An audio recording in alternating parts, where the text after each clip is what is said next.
Hi guys, so pakita ko sa inyo yung concept ng ginawa kong TMX na scrambler. So ito yun, yung gauge, nagpalit ako ng gauge. So yan, yung itsura niyan. Pag may ilaw yan, pag may ilaw. So yung balit kong gauge. Kasi yung gauge nito, old school, yung medyo malaki. Headlight, ganun din, na may kasama ng dalawang bullet signal. So yan, pag sumingil kayo, signal lights, bullet. Tapos yung fender, nagpalit rin ako ito. Universal fender to. Kahit saan makakabili kayo yan, parang mukhang scrambler. So kung mababa siya, yun naman yung classic, yung copy razor. Tapos STD rings, yung 15 size, ring size. Tapos yung aking, nilagyan ko din siya ng boots, yung aking shock. And then yung aking, nagpa-convert din ako ng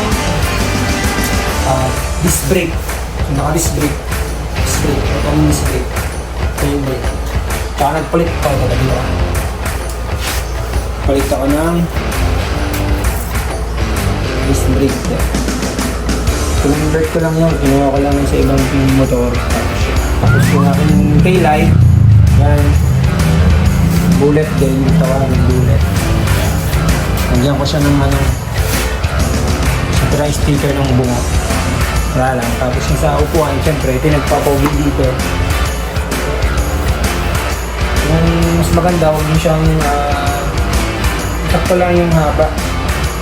Para magandang tingnan. Masama naman yung sobrang haba. Form yan. So yan yung aking wheel.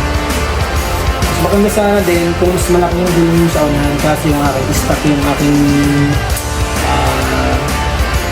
headset.